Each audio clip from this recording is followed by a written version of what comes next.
اس وقت آپ کو لے چلتے ہیں بلاول بھٹو زرداری میڈیا سے گفتگو کر رہے ہیں۔ ایک ٹور لیا ہے اور ہم نے اپنے گمبت کا نیا میڈیکل کالج کا افتتاح بھی کیا ہے۔ پاکستان پیپلز پارٹی اور سندھ حکومت اپنا کام کر رہی ہے۔ جیسے کہ آپ کو پتا ہے کہ سندھ خدمت میں سب سے آگے ہیں۔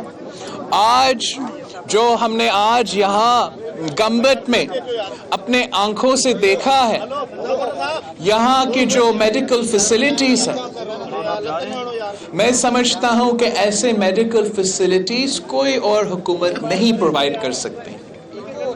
ہمارا گمبت کا میڈیکل انسٹیٹیوٹ وہ واحد انسٹیٹیوٹ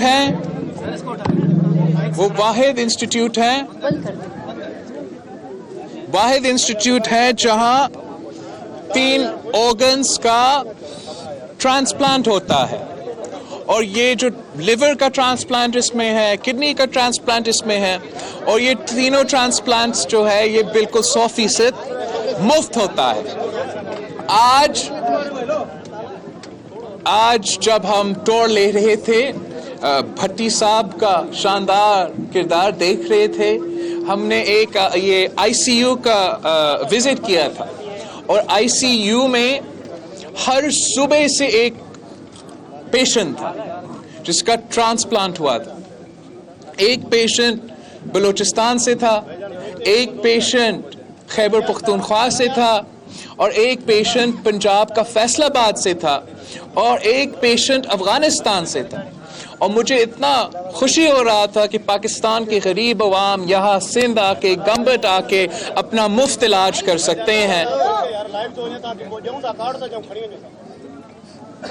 یہاں آ کے گمبت میں، سندھ میں اپنا مفت علاج کر رہے ہیں۔ بھائیو، آپ نے اپنے بات کرنا ہے یا میں نے پریس کانفرنس کرنا ہے؟ ہمارا یہ جو محنت ہے سندھ حکومت کا، یہاں کے ڈاکٹرز کا، ڈاکٹر بھٹی کا، میں سمجھتا ہوں کہ یہ ایک ایگزامپل ہے ہمارا خدمت کا۔ اور آج مجھے بہت خوشی ہو رہا تھا جب ہم نے یہاں گمبت کا نیا میڈیکل کالج کا افتتاح کر رہے تھے، یہاں کے نوجوان اسٹوڈنٹس سے مل رہے تھے، مستقبل کے ڈاکٹرز اور نرسز سے مل رہے تھے، اور میں سمجھتا ہوں کہ انشاءاللہ تعالی یہی سندھ کے ڈاکٹرز اور یہی سندھ کے نرسز پورے پاکستان میں، پورے سندھ میں ایسے ہیلتھ فیسلٹیز بنائیں گے جہاں انشاءاللہ تعالی ہمارے عوام کو مفت اور معیاری علاج مل سکتے ہیں۔ ہم سب جانتے ہیں کہ ہمارے لیے، ہمارے صوبے کے لیے، ہمارے ملک کے لیے بہت سارے چیلنجز ہیں، بہت سارے مشکلات ہیں جس کا سامنا ہم نے کرنا ہے، لیکن ساتھ ساتھ گمبت جیسے شاندار ایگزامپلز اویلیبل ہیں۔ اور میں چیلنج کرتا ہوں نیا پاکستان والے کو، عمران خان صاحب کی حکومت کو، کہ وہ گمبت جیسا میڈیکل انسٹیٹیوٹ خیبر پختونخوا میں نہیں بنا سکتے۔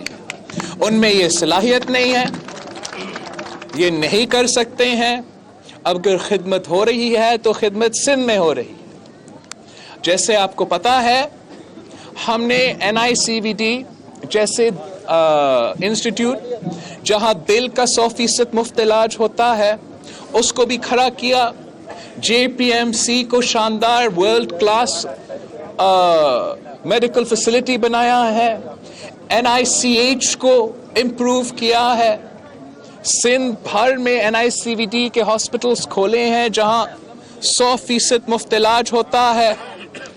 اور جب یہ انسٹیٹیوشنز وفاق کے ساتھ ہوتے تھے، تب یہ انسٹیٹیوشنز چندہ پہ چلتے تھے، تب یہ انسٹیٹیوشنز دل کا علاج NICVD میں مہنگا ترین علاج ہوتے تھے۔